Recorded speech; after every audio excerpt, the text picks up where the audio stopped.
don't want to say names because I am working. I'm not representing them in any way. But first thing I want to say, obviously, I texted you just to give some context like 6 months ago. It was something to the effect, it was pretty arrogant and naive. I was like, hey man, I just want to let you know I'm getting promoted. I can't wait to do big things for my department and make all these changes. I understand I'm only one person, so it was very naive of me to think that, but that's my attitude going into it because I love the job. I'm fortunate I'm an FTO here, and I've had the opportunity to train almost half our department. Shout out to all my guys. They've been to all your classes. They revere you like a god. It's kind of funny. But as an FTO, I try not to only train them in the job. I also try to teach them kind of life lessons that have led to my successes and failures, but also how to maintain healthy life-work balance, a successful career, and just to be a better person overall. So my question to you is, I'm picking an arbitrary number. What are like 3 life lessons you wish you could go back and teach your younger self to avoid you having to suffer through them that made you a better person or officer? Things that I've learned now that probably nobody ever taught me before that I've learned at the age of 40 versus when I was 19 when I started. You want lessons like life lessons or like life lessons related to the job? Either or, both. Like, I think it's important to kind of teach the younger officers both because I think they do correlate and one affects the other. Okay, I got a few. Here's the first one. First one is judgment. You need to analyze and try to test yourself to see how much judgment you possess of other people. It's very easy to get sucked into the toxic environment of people casting judgment of other people. And it goes back to my theory of when somebody's in the hopper, an IA hopper, what kind of person are you to that person who is in the hopper? Are you the type of person that is now shunning them for the next 3 to 4 weeks until they eventually get whatever discipline's coming their way and then return as your coworker and pretend you're their friend again? Or are you the type of person that says, hey, if you need anything, let me know, I'm here for you. I could have been that person just as much as you were. As a matter of fact, there are things that I did that I'm not proud of, and I'm thankful that I didn't get caught or get accused of doing those things. So judgment, it's very easy for us to sit on a high horse when we're not in the hopper. But I got to tell you, when you get a good internal cooking and you're the subject of that internal, you're the target of that internal, you're going to know very well what that's going to feel like. And it is not a fun feeling. And you may have a different opinion about what you believed that person was about or what they did and what made them do what they did. So back off of that one is my second one, is that's compassion. So compassion, to recognize that, really employing a lot of compassion, recognizing that people may be acting a certain way because of other events in their life that they haven't voiced to the world or you have no idea about. So in class, I'll say to people, I don't know what you're going through and you don't know what I'm going through. And to look at me on the surface, you think I have it all figured out, but you don't know what's going on in my life. And I have a million problems just like everybody else does. But I've employed a discipline to show up and be a professional when I need to be. And as unprofessional as I may seem, moving around at times, I have had, it's funny, recently when I came into this office a couple of weeks ago, something had happened in my life in the morning, and Jess who, and my VP Becca said, was going to do a podcast in 10 minutes. He's never been able to do it today. He said, the most fucked up morning there is. And I walked in and they said, you want us to cancel the podcast? I said, no, I'm going to do it. They go, you had a bad morning. I went, I understand, but I'm professional. So I get a bad morning, but I'm walking in and I can adjust that switch. That's a cool one for work too. And recognizing that you need to table some of your shit at the door or don't go to work. So if you can't pivot in that kind of position, I would suggest maybe staying out of work that day because we don't want to come off as unprofessional, do something that is outside of your normal character. But compassion is important, man. So what type of person are you? The type of person that says to somebody like, hey, is everything okay? Right? I realize that you're late like 3 times in the past month, brother. I don't want to say get jammed up. Like, I think I can help you with. Is everything okay? I always think about that. Like, why is somebody acting the way they do? And what you find out is people getting their butts kicked. So you could ask yourself, where's the hurt? Where's the pain? And stop thinking everybody has the same brain you do. I made that mistake for a lot of years. I'm somebody that's very unaffected by a lot of things. And when I am, it's usually just sleeping it off, and I wake up with $1 million again. So I'm fortunate for that. So that's 2, judgment, compassion. And I think 3 is doing the right thing every single time. And I think I knew this one, but I want to pass it along. Doing the right thing by people, even if it means at the moment you're getting less, will get you more in the future. So selfless behavior, doing the right thing, and thinking of others before you think of yourself. And on top of that, doing more for others than they expect you to do. And it's these kind, simple gestures that don't take much that get people to remember what kind of a human being you are.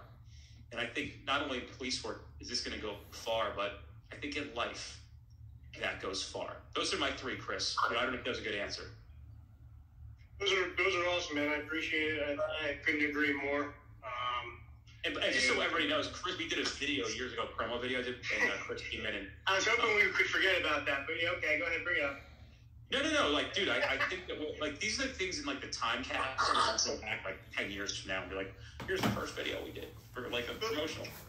Can I just have, like, 1 second? Because it's kind of funny, right? Because when I first went to your class, I was literally 6 months out of FTO. I had no idea what the heck I was doing. So you kind of put me on the path, right, to being a good police officer.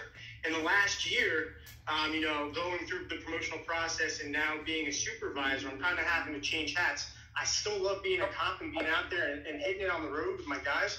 But I also have to, be there to support them and give them what they need. So I'm needing to learn, like, a whole new facet and job. So instead of watching, like, necessarily the Kenny Williams videos, now I'm watching, like, Tom Rizzo. And I was in a course that he was an instructor in, and he's, like, now a new role model and someone I'm trying to aspire and learn from. So you kind of got to adjust as you progress in your career. Don't forget who you are, but also you got to realize you got to change. You can't just be static and be the same person over 20 years because other people are now depending on you and relying upon you. When you started speaking on this podcast, this episode, you said that you wanted to change the world as a supervisor. Do you remember what I said to you when you texted me and said, "What's your advice?" Remember what I wrote back to you? I don't even recall off the top of my head, dude. I'm actually going to go to our text. I think you texted to me. I remember later on that day, you mentioned it, and you did one of those quick little videos when you were driving in your car. Yes. That's right. I did it off of... Yeah, let me pull up what I said to you. I'm quite sure it was in a text. We pull up our text conversations here. This one's the one where you're trying to sleep with me. Here's the pictures you sent. I'm scrolling through. I'm trying to find a good timeline here. Let's see. It would have been August of last year. Yeah, so you said, "Hey, brother, I was just reaching out. Congratulations on everything. Can we do this? I know, they'll get promoted." I said, "Well, Sergeant Stomgen, it's awesome, man. Thanks for all this week. Congrats. Well deserved." What I said was take care of everyone real well. And that's your first move. That's your first move is to what's the game plan? Well, I'm the boss. So what does that mean? That means I'm going to make life as comfortable and as easy for these people who go out and do the toughest job in the world every single day. And that's where you can really start, and that's where you can really change things. This is a saying that I like. It says, it was by Mother Teresa. It says, you really want to change the world, go home and love your family. And if you think about that, it's an interesting quote, and it really, once you start to internalize and unwrap that, it's amazing what that really means. And it means that you're creating more good for the world. You know what I mean? And you don't have to do it by trying to change everybody. But the kids you have may end up being better adults, and they might spawn off 5 kids who are great adults.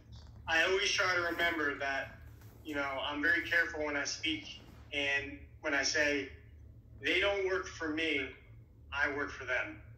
And that's my ultimate goal, is to train them up and for them to be the next future leaders, sergeants, lieutenants, chiefs of police, whatever, or just, great human being overall, whatever I can do to set them up for that success. So I'm keeping that in the back of my head. I appreciate everything you do, man. I don't want to take any more of your time. No. And Chris, the last thing I have to say is, like, you're a prime example of the seeds we're planting. because here's somebody that we were able to get our hands on early, and you're a friend of mine, and we were able to instill all this in you, and things will now be better. So it's that Mother Teresa thing again, and it's proof that you're carrying forward what a sergeant should be. You know what I mean? And that's happening. That's happening in 100x now, which is great. So that's it, man. That's all I got. I appreciate you taking time to be on here with me, brother. No problem, man. Thank you. I know you want a donation soon. I know. Just I wasn't gonna bring it up on the air, but whatever. But no, yeah, congrats on everything. You finance you playing friggin' golf and playing cornhole, and you're like, well, it's part of the. Well, I donate to people I donate to Ukraine and all that other stuff that I donate to, and fall. Yeah. Let me finance a party for 13 drunk cops. No, man, go ahead and you donate that to the people that really need that. We don't need it, man. We're good. I'm kidding with you, dude, but I'll donate to all of them. Man. Thanks, man. I love you. Take care. Yeah, man. Love you too. See you. Kendall Hilgart. Am I allowed to say that name? If not, we can edit it from the podcast. Hey, it's Josh. I just had some technical issues in the country and wasn't able to get on the Zoom call, so okay. We made it work. Fire away with your question. Well, first off, Josh, give us your 30 seconds of who you are and what you want to. All right, I work in North Carolina in a small agency, a suburb of Raleigh. I work on a traffic unit, also FTO, and on a tactical team, and been on the job for about 5 years. I got 2 questions for you, Dennis. The first one is, as an FTO, kind of segueing from the first guy's question, is we're trying to incorporate more proactive, focused stuff into our field training program. This is all kind of at the FTO level right now, not the coordinating level. But do you have any recommendations for that? Obviously, where we're doing kind of the walk, crawl, walk, run for trainees, to do more towards the end of their training cycle. But if you have any recommendations. I don't think that you have to essentially do a walk, crawl, run thing. I think that it's just an exposure to good police work. So don't get too caught up in let's take it slow in the beginning. I think you could jump right into it. I think you got to prioritize what's important at first. And you know how it is as a field training officer, right? Sometimes you walk in and of course I'm the hard charger. I want to go out. We're going to stop cars. We're going to search cars. We're going to find drugs and guns and bad guys and bring people with big time warrants into headquarters and car chase and all that stuff. But man, I take it as it comes. So sometimes I walk in, the guy's like, "Oh my God, you're my field training officer. This is great. I've heard so many things." And I'm like, "Yeah, we're gonna have fun." But there's a walk-in leaky bag of shit domestic that you got to do one of these. So let's take it now. I didn't want to defer that. We'll take that. As far as proactivity, man, it's such an important stage of somebody's career in field training, and it does mold who they're going to be. You can even take somebody who's lazy and get them excited to do proactive police work in that stage. So I think really understanding what proactive means in a sense, understanding that everybody is not going to be a hard charger, and some people don't have the IQ and the brain capacity to go out and do really, really thoughtful, good police work. What they can learn from you, even that proactive part, is professionalism, compassion, non-judgment. All that stuff's important for cops now to be taught, because it'll help them really deal with situations and start to dilute and whittle away at the toxic environment that we find ourselves in these police agencies. We're like, instead of saying, "Oh, here's Mary, this fucking shitty families here all the time," how did they end up here? How did they end up here? So teaching some of that stuff as well. When you say proactivity, what are you guys trying to get at? What's the end goal of it? You want guys to go out and do what? I would just say, obviously, my team, we're after the 3 main food groups, drugs, guns, and money. But I guess that we're, as a whole, we're the guys who are, in the group from my agency, who are the proactive guys who actually go out there and do work. We're trying to change the kind of the ethos of our agency, whereas it was more of the take your calls and keep it quiet for a long time. But the agency is getting younger, and our hiring tempo is really fast. So I think we hired 7 so far this year. So we're just trying to change that culture. and as all the, kind of your middle experience level FTOs are kind of trying to come together and have something that we can present to the coordinator saying, hey, we want to get these guys out here doing this, that, or the other, as opposed to say, hey, for phase 4, I want you to have 10 stops and 10 tickets, which I think is BS. Right, I agree. I think you need to get your administration on board and make that the culture, because I think when you walk into a place and being a bum is the oddball, the culture falls in place. Problem is, most places you go to, being proactive is the oddball. However, I did work at agencies, or an agency, where being proactive got you things. Not very common. I understand that. And you couldn't progress in your career without being proactive. So I think at some point you guys can do as much as you can, but the culture shift has to come from the administration as well. So I think it's a conversation of like, what are you guys looking to do with these new guys? Are you trying to create call takers? And we have a real opportunity here with 7 new minds to mold them into being some real profound, accomplishing police officers. I think if you could sell it to them, and this is how we do things here, and it's exciting, and they like it, because I think everybody, no matter who you are, likes to do exciting police work when you're a cop. I don't think, maybe now these guys have been seasoned and salty, and they're I'm talking about when you're new, everybody wants to come out. I don't care who you are. Nobody doesn't want to go and do cool shit, So show them the cool shit. Show them what you guys do, Mm-hmm. Yeah, well, that's what I'm trying to get them into as much as possible. You got to sell it. You got to sell it to the new guys. This is who we are. We want you to be one of us. This is fun stuff the administration likes. If you want a future here, you got to be one of these guys or girls, right?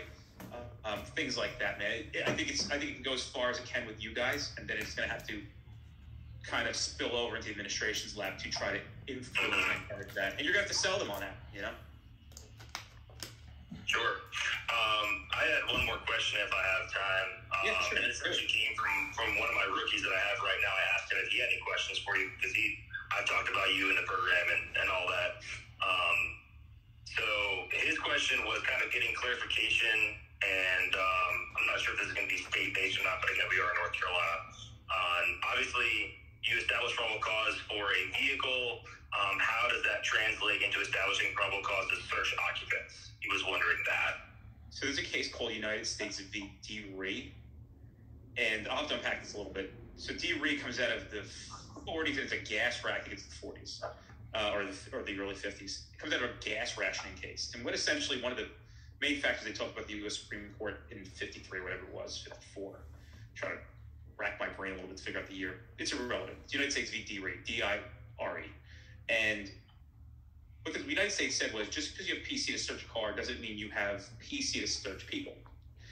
So there are times that some states have adopted with the smell of marijuana will give you probable cause to search somebody. So I don't know if North Carolina subscribes to this. I can't recall because I haven't taught there in about a year. I think the last time I was there was in May of 2021.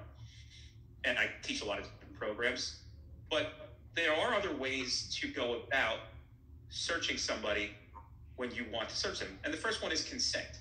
So if you're in a situation where you're looking to search somebody, getting consent to lawfully search somebody within confines of the U.S. Constitution, following your voluntary consent guidelines based on previous case law when other police officers perform this is going to be what you want to pay attention to, so you can conform what the law dictates was permissible. Understanding the difference between pat frisks, PC searches, and searches incident to arrest, that's important as well. In my course, I talk about canine alerts. And I'll tell people, hey, you think a canine alert on a vehicle establishes probable cause to search people who are inside the vehicle or were inside the vehicle. And people say, yeah, we do it all the time. Well, you can't do that.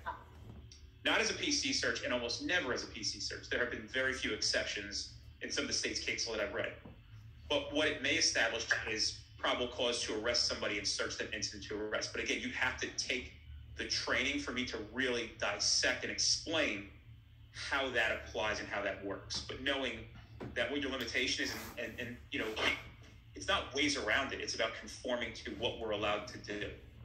So yeah, I'm urging you not to do anything illegal And the more he spends time training, listening to this podcast, taking courses where there's an instructor who's understanding case law and can translate it well into a situation where somebody can conceptualize how to apply it in the field, that's important stuff. So tell him to invest into himself.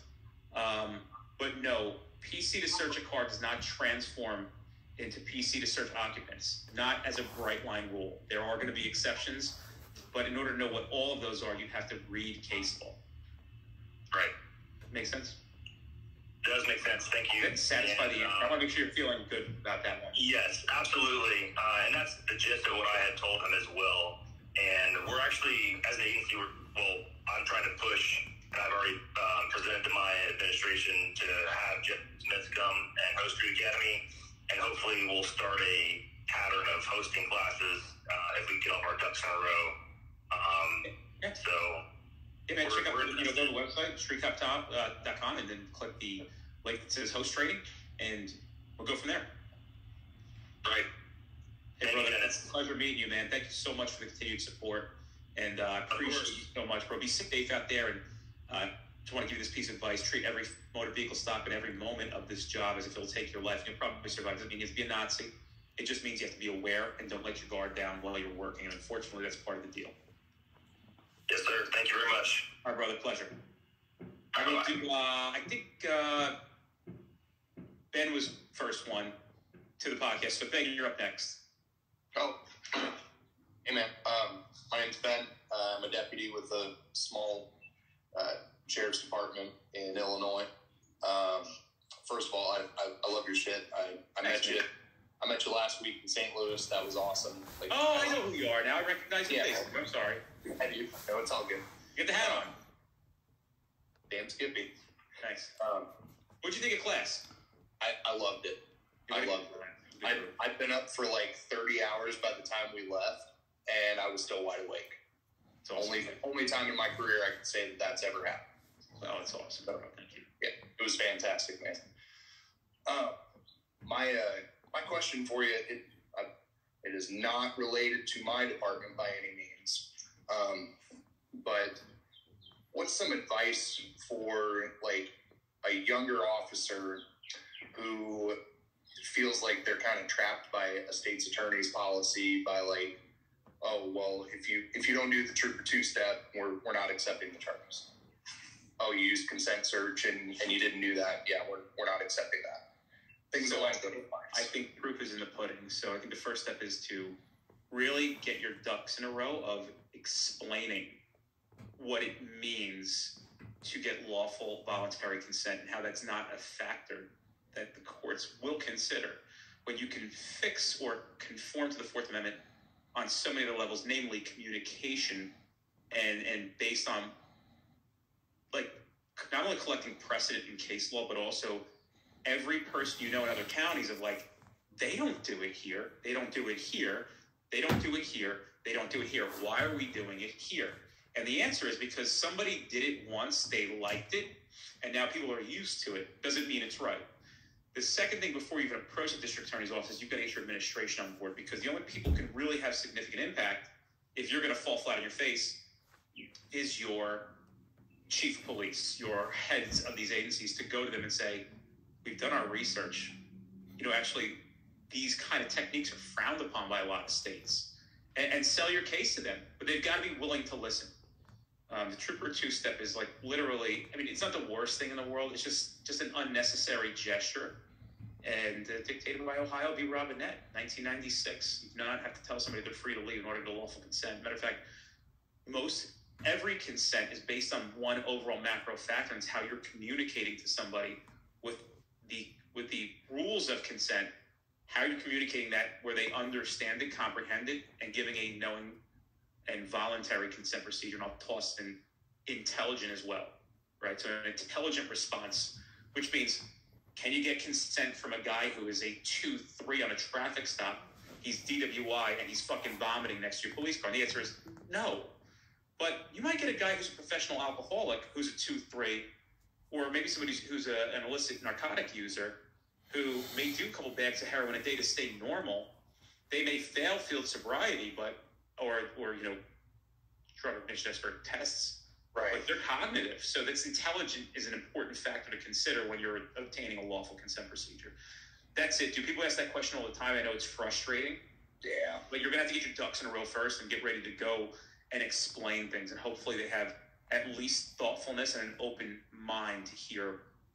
They don't like to hear they're wrong, dude. And unfortunately, they're wrong a lot. That's unfortunate. Did that feel like it resolved your question? Yeah, I think so.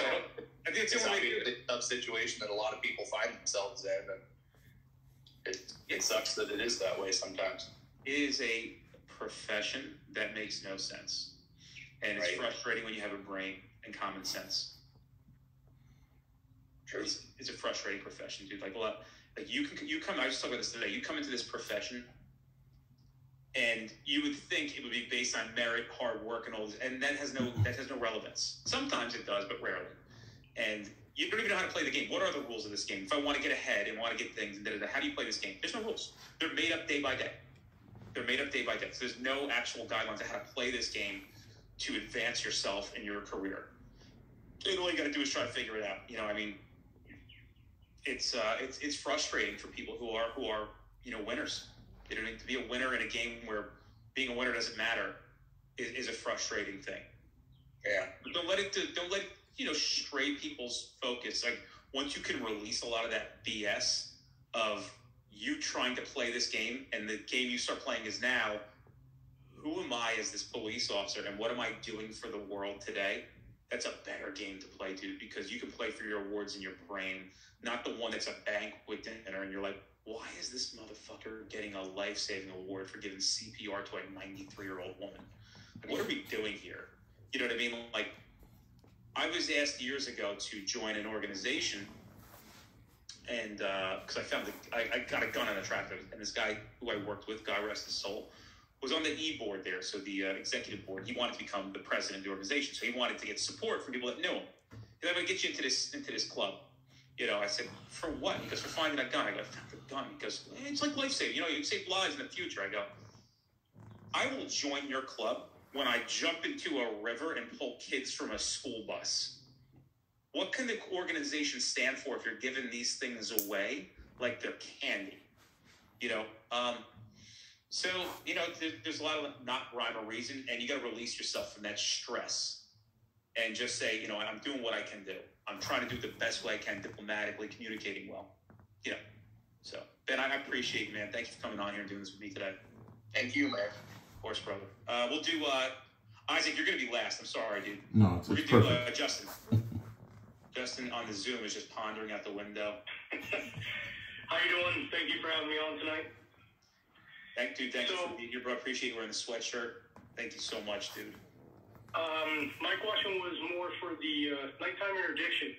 So I heard a couple of your podcasts, and I listen to them while I'm at work too.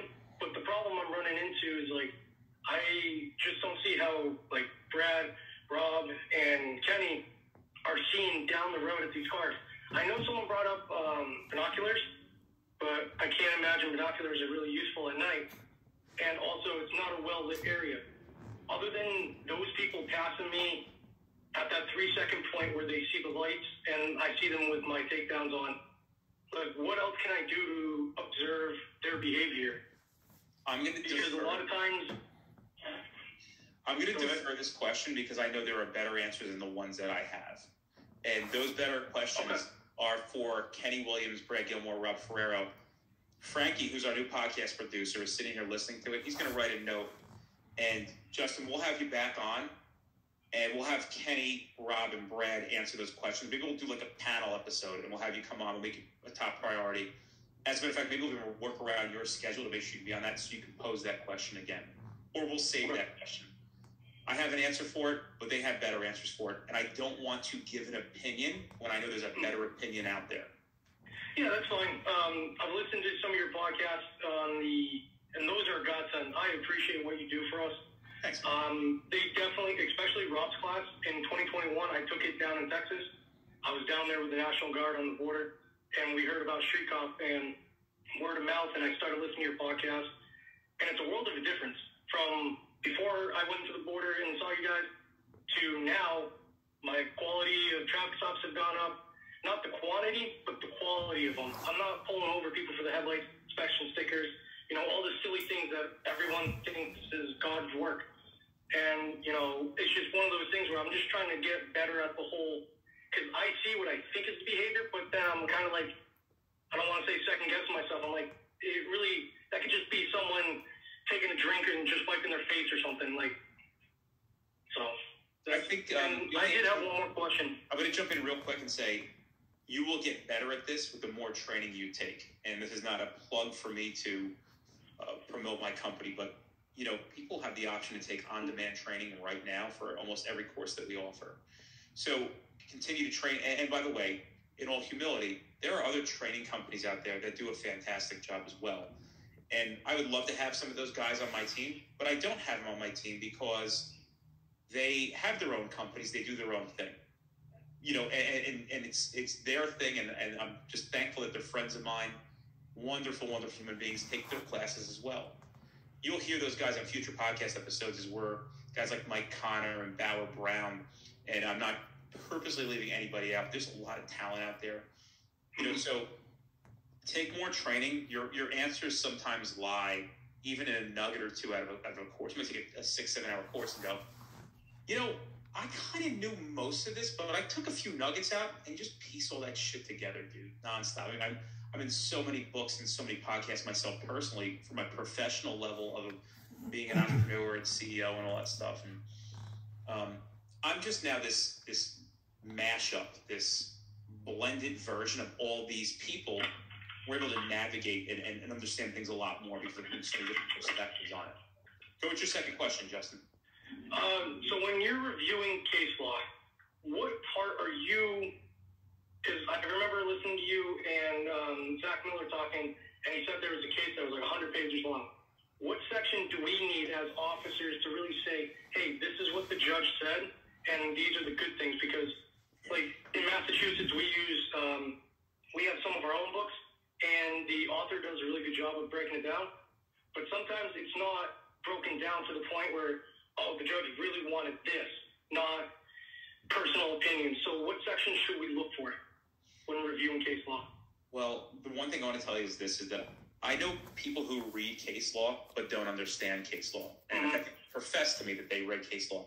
It's a little tricky, but you can get good at it with time. So you've got to practice and read it nonstop. And I would go beyond even what these little Cliff Note books say to really try to deep dive. So essentially, you have to know about 100 to 150 base cases out of U.S. Supreme Court to see then where they're going with it in your state, especially Massachusetts. So you've got to know the U.S. Supreme Court stuff first, and then see how your state is going with it and what they're trying to make a point of. So you have to know, here's one.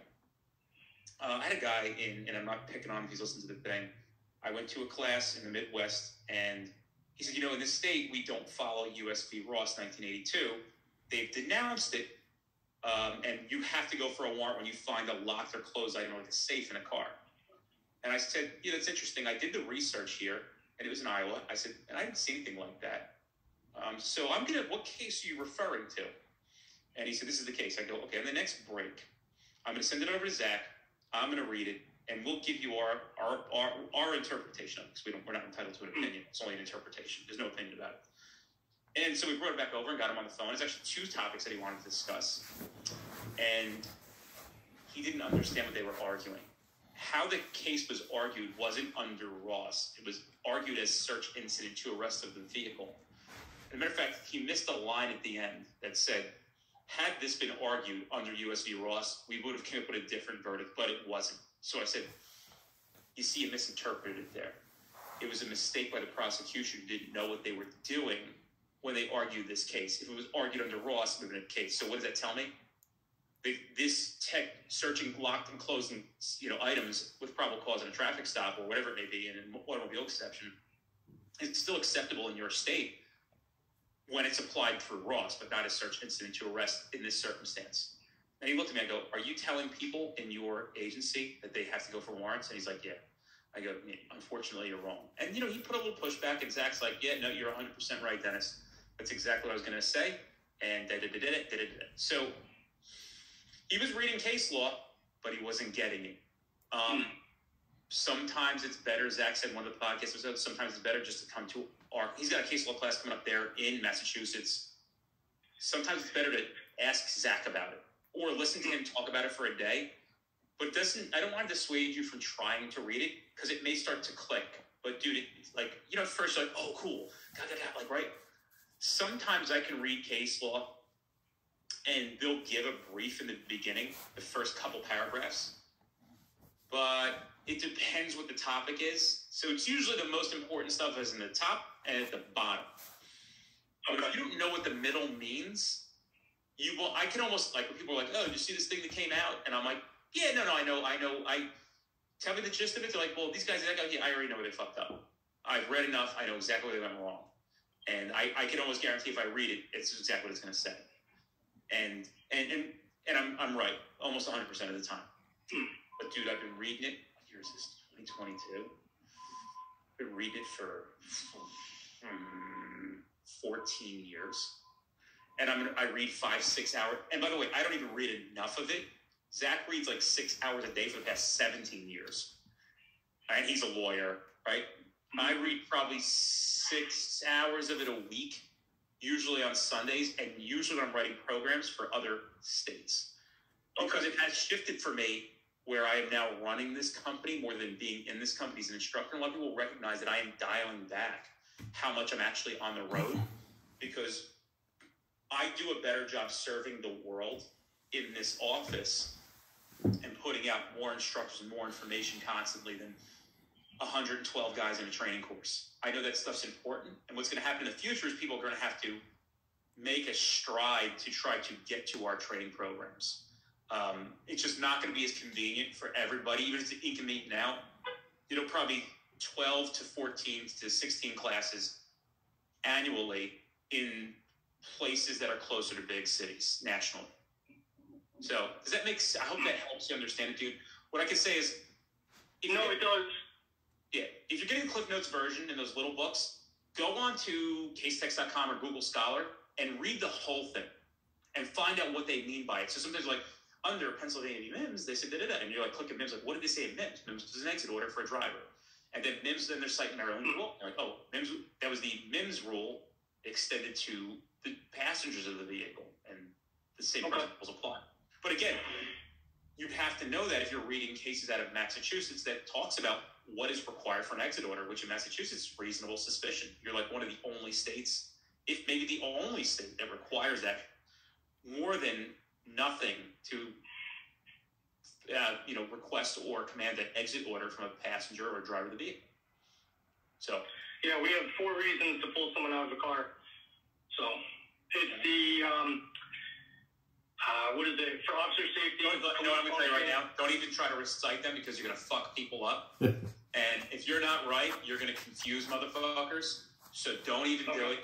That's why people always just, why do you turn off comments in the group? Because we don't want to pontificate and theoretically come up with some ideas of what we think it is. The actual hard truth. So I don't want to confuse anybody on that. I just want to give. Okay. If you notice in these podcasts, brother, I mean, I really don't try to project opinions. I don't take political positions. And if I think I have something to offer, I hand it over and say, this is what I've learned. Like Chris's question to me. Maybe someone will find value in compassion, judgment, all those things. So, hey, Justin, brother, I mean, I can't thank you enough for being on the podcast, dude. It means a lot to me. Appreciate it. Yeah, man. All right, Isaac, I know you've been waiting over there patiently. No, the truth is it's great that I'm going last because when we started the podcast, I was going to rant and rave about all the problems in my department and this and that because I work for a huge agency, but I'm in California.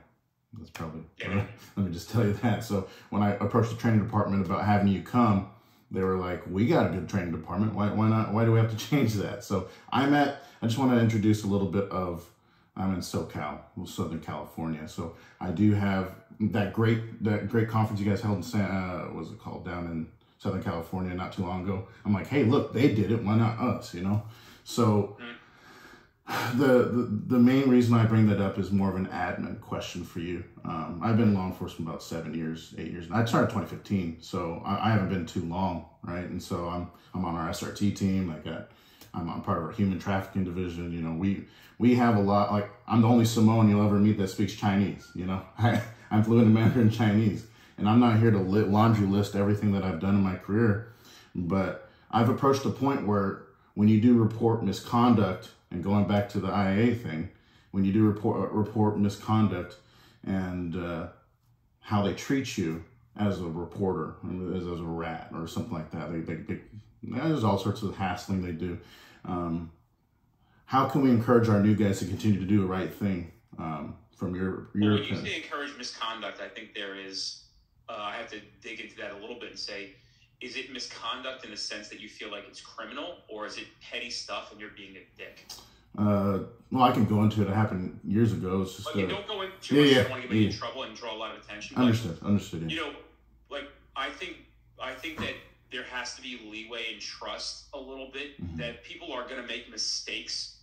Obviously, you can't turn a blind eye to intentional continued misconduct, but just like your administration has to give a blessing to mistakes being made, or, you know, so you have to have that bearing as well to understand that, like, okay, this person didn't come from a bad place of that.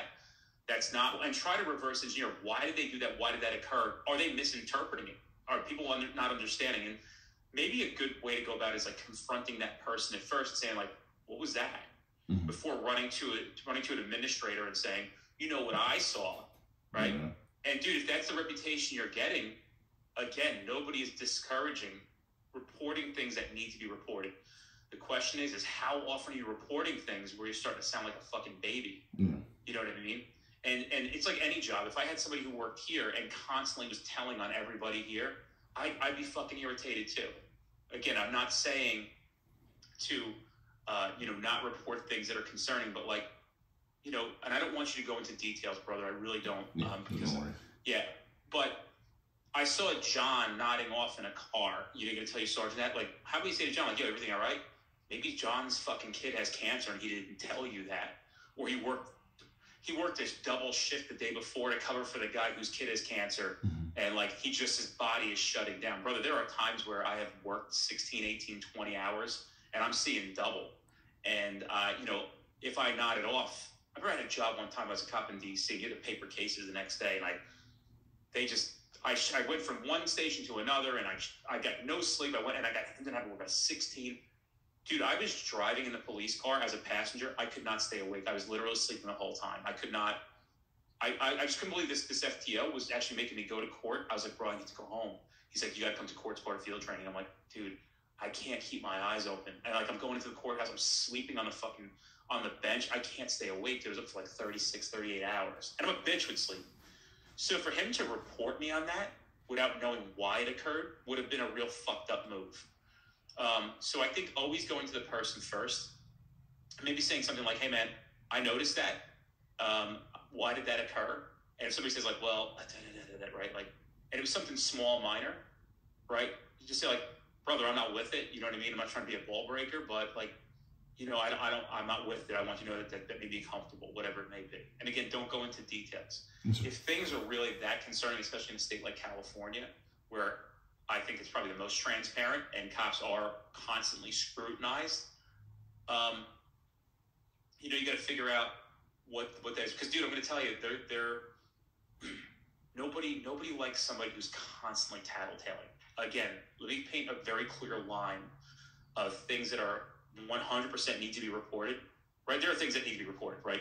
You see somebody do something that's completely ridiculous, that's got to get reported. If you see a guy grab a $100 bill out of somebody's property and stick it in his fucking pocket, that's a problem, right? You see a dude now stopping, he's targeting females and trying to get their phone numbers, that's a problem. That's got to be addressed. But like a dude who took an extra 15 on a lunch break or something like that, or I don't know, maybe his adrenaline got the best of him in some situation, different. So you get to discern what those mean.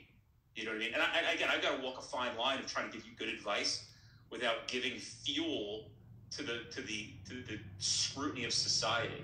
So I'm trying to be very, very clear on this.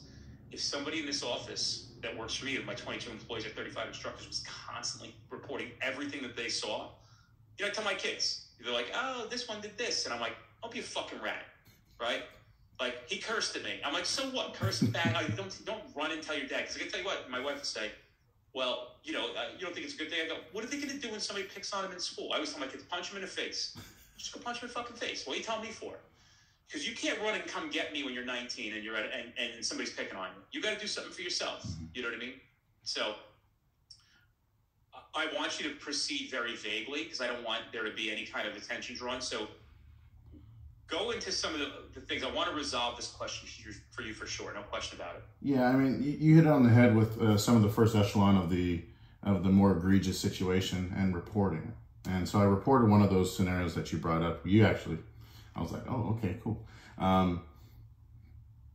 And I noticed that I wasn't able to get on SWAT as easy as the other guys. You know, I had to go through 4 or 5 different hoops, right? So I'm not saying that, you know, I regret any of the decisions I made, but I don't go to the barbecues with everybody. I'm not everyone's best friend. You know, I go to work, I come home, I love everyone I work with, I love my shift. I've been voluntold to be a sergeant, so right now I'm a sergeant. So yes, you have to communicate with people. Yeah. Like, you gotta stay constant communication. Yeah. And I think a good conversation as a sergeant is, hey guys, I get mistakes happen, right? I get that if you're tired and you fucking, like, I get that, right? I'm gonna address it the first time. Yeah. But if I see something that's illegal, so we had a guy came in, he got promoted, and this is a decent guy. He didn't know what to fucking say. This is his first muster as a sergeant, and then he goes, I'm not lying on the sword for anybody. If you fuck up, you're on your own. And I go, you know, what a horrible thing to say to people, because when you lose trust as a leader, you know, brother, you got to get that back. And you've got to be able to shift from we don't trust him to we do trust him. And that's through displays, because it can happen. You can do it. But you've got to show, you know what I mean? Like, you don't have to show that you're a bad guy and you're on there if somebody's doing something bad, but you got to say, like, listen, there's got to be this. I always tell people, you got to let the people off the leash. You got to let them go out, let them make mistakes. It's part of growth. And you can't micromanage or have people scared that anything they do in front of you is going to end up on the plate at internal affairs. Because you are going to literally go through a career where you'll be regarded as the biggest piece of shit, not because you were doing the right or wrong thing, because you didn't understand the difference between the right or wrong thing. And I want you to hear that loud and clear. It says so much about you to have the humility to come on and ask that question, because I can see you're struggling with that. And I think that you have half of it right. And I think you have to pick and choose your battles. And anytime you see something, take a step back, breathe, and try to process with compassion, with recognizing what occurred here. Because I got to tell you, Isaac, I don't know. I worked a lot of years and I didn't see many things that would require me to report something. So if you're reporting things frequently, once is okay. You know, if you're reporting things frequently, you know, you're creating a reputation for yourself, and you probably put your administration in a bad spot as well. You're probably making them uncomfortable. I have this saying, and it goes a long way. And as a supervisor, I got to pass this on to you. You know, when you leave, there's going to be 2 people that are always remembered. It was the best guy or girl that ever led us, the person we never want to see leave, and the biggest asshole that ever worked here. And you can't shake that reputation. And I knew who the people were when I started working at my last agency, because they still lived in town. And these guys would try to be tough guys with us, and they weren't even bosses anymore. And I would tell these guys, like, go fuck yourself, right? Like, you're not going to come talk to me. You don't even work here anymore. Who are you to talk to me? You know, hey, this is so-and-so. He used to be lieutenant of your agency. And I've heard so many stories of this guy, how horrible he was, how much of a pain in the ass this guy was. I've actually told these guys, like, I want to converse with you, dude. You know, and that's probably wrong of me to say that, but there's got to be some truth when 19 people are telling the same stories about this person, but then you meet the guy or the girl who everybody loved, and you're like, oh, shit, man, I've heard about you. I heard you were great. You covered everybody. And again, not in a criminal sense, but like, you know, man, I'm so thankful I had so many bosses that actually gave me a second chance and just needed to say, hey, don't do that again. So I didn't recognize that it was wrong. I didn't mean for it to be that. Or if I did it, I was trying to be cutesy and funny. And I hear you loud and clear. You can earn back the trust, dude, but you got to show it. And you've got to pick and choose your battles. And you can show it by merely showing up tomorrow at work and muster and saying it. Hey guys, I know my reputation. I recognize it. I've had a revelation. I know what I've been in the past. And, you know, I kind of had a moment where I'm turning over a new leaf. I want you to be able to trust me. And then you got to show up, right? So it's not just saying it. It's then doing it and displaying it. And then that trust will gradually build, because you can come back from having a bad reputation. I promise that's real. But you gotta open your mouth and say it. And it takes a lot of balls, but what you could say to people is, I would like all of you to respect the fact that I recognize this, and I'm here to try to gain your trust back. And I'm going to prove it. I'm not going to just say it. But be very careful, because now that's your last ditch effort. Yeah. Fuck that one up. You're not going to believe you ever again. Yeah. And dude, like, it's not a good place to be. Let's face facts, dude. It's law enforcement. We're supposed to be righteous and all those things, but it's still a job. And if you worked at GM and somebody fucked up at GM and you started telling on every little thing, like this guy took an extra 15 minutes on his break, you'd be ostracized there too. The problem is we start to convolute it because it's law enforcement. We're supposed to be righteous. But dude, we're human beings. You know what I mean? Like, we're humans too. We're going to make mistakes. And there has to be some kind of, don't worry about the fucking media portrays or how you've been raised and da-da-da. Like, great, man. It's great to hear you have a good conscience and you want to always do the right thing. But doing the right thing has to be put through a test of what is the right thing. Yeah. And I appreciate you sharing that, because a lot of things that goes back to when you first started, when you answered Chris' question about doing the right thing, compassion and judgment. All those have been molding the conversation to where it is now. And a lot of my questions were, this happened years ago. Why is my reputation still kind of like the narc, the Mormon boy? You know, that's seriously how it is. I'm the water drinker. You open your mouth and you say that to everybody. So people, like in my office, will come and say, you know, I got a problem with so-and-so. I go, then why are you telling me? Tell him. Go to them and tell them what you told me. They're like, I don't want to do it. I'm like, it doesn't matter what you want to do. Some of the hardest conversations in life, the best conversations. So, dude, get it out there. Don't hide behind it. Okay, don't let it follow you around. Have the conversation. Have it at muster. Hey, listen, guys, this is what happens, right? This is where I was at. And maybe if you were wrong and you think there was something wrong to it, even though you might think it's right, maybe say, like, maybe I was right, maybe I was wrong. It's what I decided to do at the time. And, you know, I just don't want you thinking that's who I am. And I'm going to prove to you guys it's not who I am. So saying things like that, man, brother, I had so many reputations. You know, I had so many regrets in my life, and they weren't the same that you have right now. But I had so many regrets. I mean, I think about, I'm a 40-year-old man now. I'm a father of 4. I'm a law enforcement thought leader, an influencer. I'm a leader here in the company. I'm all these things. And I think back on some of the things I did. I'm like, oh, fuck. I can't change what I did in the past, but I can show people who I am now. So people will say, oh, you don't drink like you used to. I go, yeah, it was kind of a problem for me if you didn't catch on to how I was fucking consuming alcohol. And I was not super proud of who I was during that time. And I'm not that person anymore. You know, I'm still a great guy, funny, you got me, da-da-da, but guys, I'm not the guy who's going to do 10 shots at you and play beer pong all night. Like, I'm 40, and I've got a lot of responsibility. So it takes time for people to start to respect you on that level. No bullshit. My parents, even my father. I mean, I remember saying my father, and just, you know, they don't believe it till they see it. And I'll give you an example. I said, lived in a 2-family house not too long ago, and it was small. I owned it, but it was a good section of New Jersey, and I was raking leaves with my father in the back. He was helping me, and this is when I used to do manual labor. And I don't have time to do it anymore, but he said, I said, you know, we're thinking about buying another house. And he goes, oh yeah, when are you going to buy a house? I said, maybe next year. And he goes, next year? I go, yeah, looking at these towns, I think I want to spend in this price range. He goes, next year, huh? Okay, I'll believe it when I see it. And I told my wife that. I said, you know what my father said to me? And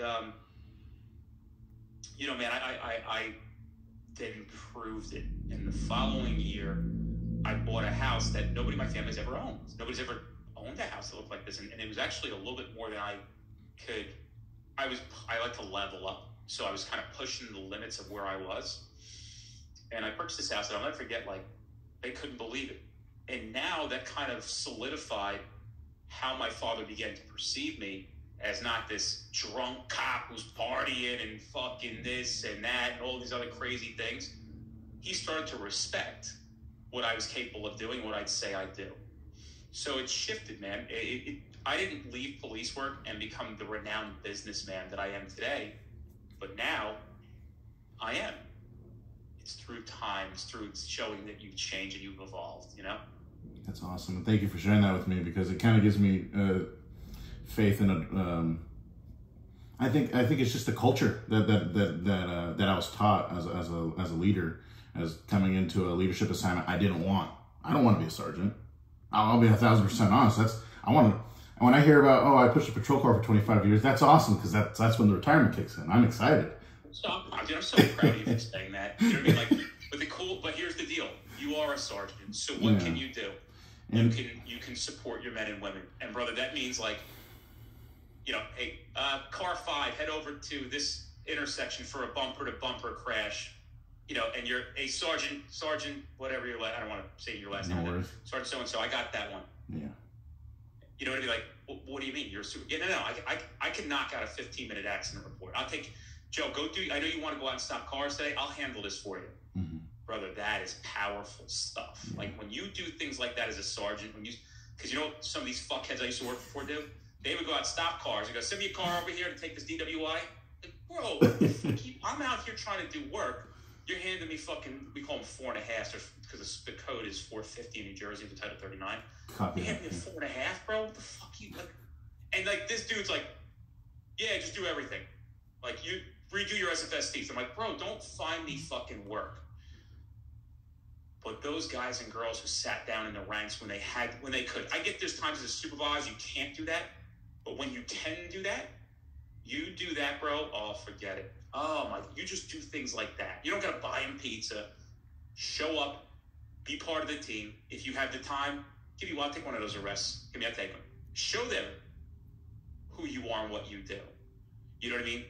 And they'll respect, like, hey, Isaac's a fucking great dude. Like, I know we had a big job tonight, but he was inside. You can tell him, guys, I would have done it with you. You know that? But I was inside to do this thing.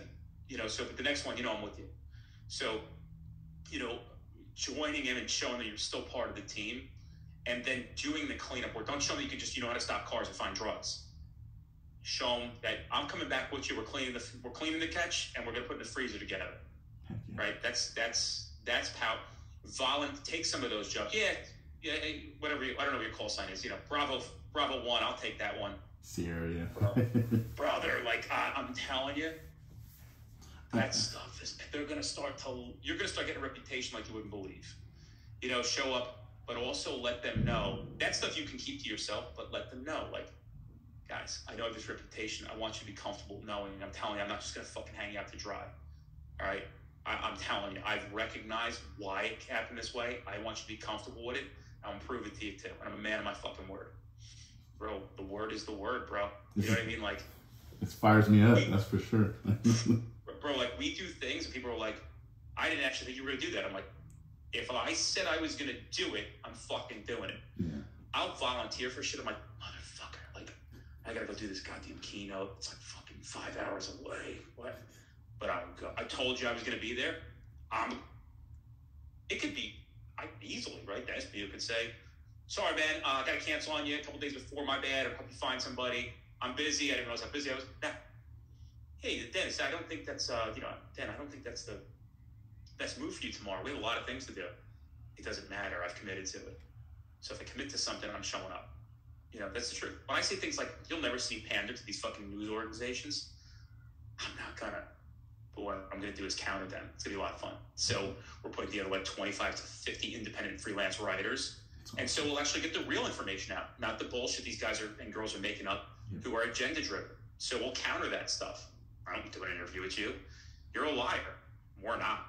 And I can prove it. So, you got to stand for what you believe in. You've got to back it up with the actions as well. Yes, sir. Yeah, it's taking it back to the fundamentals for me, because, you know, me being Polynesian, you know, I think like I want to tell everyone I love them and stuff, but I'm going to work neutering myself, saying, oh, you know, this sergeant told me how to act, but, you know, talking to you, other guys just said, play the politic game. Play the politic game. And play politics. And so I think the first video I ever watched was Ivory Tower.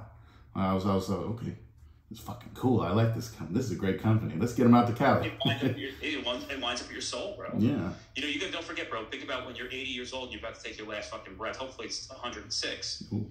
But, you know, you got to think about when you had an opportunity to do something great, how did you act? Yeah. And you can act with your heart and soul and follow that. So if you love everybody's a Polynesian, go out and love everybody, bro. Like, for real. And do haka and shit. Yeah. Come with it, go. I'll get it going, brother. Be that guy for them. They need so desperately. You know what I mean? Like, that's fucking, what an opportunity, Isaac. You don't have to be a sergeant because you are now. Be the fucking best sergeant you can be. I'll do my best. Great position to make some fucking amazing change, dude. And that's what I told my wife, and she hates me doing this job, and I was like, you know what? I'm in a good spot now. I'm in a good spot. We can make a lot of change. She's like, don't be Superman. And it all comes back to you know. Don't let her anxiety dictate who you're going to be. Yeah, exactly. I said, fuck all that. It's that meme that says, like, what my mom thinks I do, what my friends think I do. Or the guy. What I really do. Or the guy that gets his Zoom set up by his wife. I'm just kidding. Yeah. I'm kidding. I'm joking. Dude, my mother would ask me, you know, I worked in D6. She's like, hey, what'd you do this week? I'm like, I wrote a few parking tickets. I got a speeder once. I'm like, we were fucking on drive-bys and fall. You know what I mean? Yeah. So, you know, dial it down for your wife. She doesn't have to know everything. Yeah. Because it's not necessary. If you need to tell somebody something, get yourself a good therapist. Perfect. Yeah. And I actually have recommendations to California if you need to talk to somebody, but I'll shout out Janice Price. Is who we use for our department. Janice Price is who we use for our department, and she comes in after every OIS, and she's world renowned, is what I heard. You know, she's a law enforcement psychologist, and that's who we use. And Janice Price, you know, if you look her up or whatnot, I don't know where you would find her, but she's pretty good. I'm actually write her name down because I want to get in touch with her. Yeah, Janice Price. Mm-hmm. Frankie's gonna write that name down. Thank you. Janice Price. I'll give her a number after this. But no, man, hopefully I answered your question, brother. Yeah. And I wish you the best. And I think you know what to do. And there's nothing better than grabbing 3 leadership books. Yes, I think you can pick them at random, or even jumping on YouTube and putting in leadership. Let me suggest Simon Sinek. Simon Sinek? Yeah, it's Sinek. He has written some of the most... I think anything you find on YouTube with Simon Sinek talking is like listening to God is speaking to everybody through him. Jocko Willink, obviously Tom Rizzo. That's the man. You know, anybody but you got to watch. Just put that discretionary earphones on and say, is this what I line up with? Is this speaking to my soul? But Sinek, you can't miss. If you listen to Sinek, he's got you. Yeah. Right? Like Sinek, I can put the blessing on it. Sinek, you can't fucking miss. I got David Goggins in my ear. Who's going to lift the boats? David Goggins. He's a good guy. Yeah. That's right, dude. Yeah. Anyway, hey, man, I appreciate you, dude. Hopefully that gave you some peace. And it's awesome that you're Polynesian, bro, because I fucking love Moana. Oh, man, I can be Maui if you want me to. Call me whatever, but hey, much love. Bro, I love it, dude. You're a celebrity to me because I've been following you for about a year. I got into the group, and once I was in, and I just started going. I got Red Ninja. You got all these great folks I want to see out in California. So definitely keep pushing with my admin. I'll keep pushing out here because that's what we need to see is definitely opening up our training program, not just letting the same 45 years on guy teach you about how to do traffic stops. I know, dude, by the way, like, if they're not choosing you, choose yourself and show up, right, and go. And I'll give you a little secret about everybody who you think is a celebrity. We're just regular dudes. That's all. All of us. If you hung out with me, Kenny, and Tom, and every instructor at the Street Cop Training Party, go, but these dudes are cool. We're just good guys, right? And we're just regular guys. Like, I shit, I jerk off, I do all the same things you do. Awesome. I'm saying, like, I'm a dad, I'm a husband, I'm a friend, I'm a family member, I'm all those things. I'm no different than you. I just was fortunate enough to step into a position like this and recognize the need for it and answered the call because I thought I had what it took to do it, and I'm glad that I did. Thank you. And I'll always be thankful that I'm doing what I'm doing. Thank you for what you do, because you didn't have an ulterior motive coming here. Everything you're saying, that's what means so much to me. It's not like I'm telling another sergeant, "Hey, I'm struggling," and then I'm now a corporal, you know. So that's what I have to be careful for, is how much I open up. Yeah. But opening up to you means a lot. So thank you. No. Thank you for your time. And sometimes the answers you need don't lie within the walls that you work in, brother. That's true. You got to go elsewhere and just seek outside influence and be an independent thinker. Yes, sir. And Simon Sinek. Go. Your homework today, Isaac, in exchange for this advice, is you're going to watch one Simon Sinek video. And I bet if you watch one Simon Sinek video, you'll probably watch two. But if you watch two, next week you'll probably watch another one. Mark my words. Copy that. I will do. Thank you, sir. Pleasure meeting you, bro. I'll be in the future. I'm excited to meet you. Yes, much love. Take care. All right, dude. See you. Bye, everybody. Thanks for all of you for being here, and appreciate all of you tremendously. Without further ado, that is the completion of this podcast. We'll do more of these in the future. Look for these in the Facebook group for Street Cop Training, and we will pick 5 to 7 more people for the next podcast episode. See you guys.